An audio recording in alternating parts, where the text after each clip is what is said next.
BNP chairperson Begum Khaleda জিয়ার শারীরিক অবস্থার বিষয়ে প্রধান উপদেষ্টার রাষ্ট্রীয় অতিথি ভবন যমুনায় বৈঠকে বসে উপদেষ্টা পরিষদ।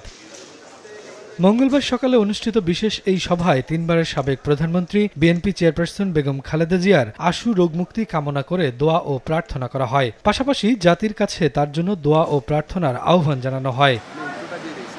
সভা শেষে পরিকল্পনা উপদেষ্টা ওয়াহিদুদ্দিন মাহমুদ সাংবাদিকদের জানান, বেগম জিয়াকে রাষ্ট্রের গুরুত্বপূর্ণ ব্যক্তি হিসেবে ঘোষণার সিদ্ধান্ত নেওয়া হয়েছে। বিষয়টি তার পরিবারকেও অবহিত করা হয়েছে। এতে তাকে ভিভিআইপি নিরাপত্তা দেওয়ার নির্দেশনা প্রদান করা হয়। তার নিরাপত্তা ও যাতায়াতের সুবিধা এবং উচ্চ মর্যাদা বিবেচনায় তাকে রাষ্ট্রের অতি গুরুত্বপূর্ণ ব্যক্তি ভিভিআইপি ঘোষণা করার সিদ্ধান্ত নেওয়া হয়।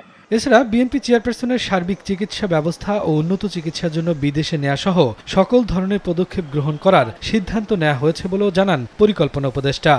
সভায় বেগম খালেদা জিয়ার বর্তমান শারীরিক অবস্থা বিবেচনায় হাসপাতালে তার নির্বিঘ্ন চিকিৎসা, প্রয়োজনে উন্নত চিকিৎসার জন্য বিদেশে নিয়ে যাওয়ার পরিকল্পনা অবিলম্বে কার্যকরের জন্য সংশ্লিষ্ট সকল সংস্থাকে নির্দেশনা প্রদান করা হয়। বিশেষ নিরাপত্তা বাহিনী আইন ২০২১ অনুযায়ী অতি গুরুত্বপূর্ণ ব্যক্তিদের নিরাপত্তা বিধান করা এই বাহিনীর অর্থাৎ এসএসএফ এর দায়িত্ব। তাই প্রধান উপদেষ্টা ও রাষ্ট্রপতির ন্যায় বেগম জিয়ার সার্বিক নিরাপত্তা নিশ্চিতে এসএসএফ নিয়োজিত থাকবে এবং তার নিরাপত্তার বিঘ্ন ঘটাইতে পারে এইরূপ গোয়েন্দা তথ্য সংগ্রহ ও আদান প্রদান করিবে এবং তাহাদিকে দৈহিক নিরাপত্তা প্রদানের জন্য প্রয়োজনীয় সকল ব্যবস্থা গ্রহণ করবে। শফিকুজ্জামান রুবেল, সময় সংবাদ, ঢাকা। Dedicated and intelligent.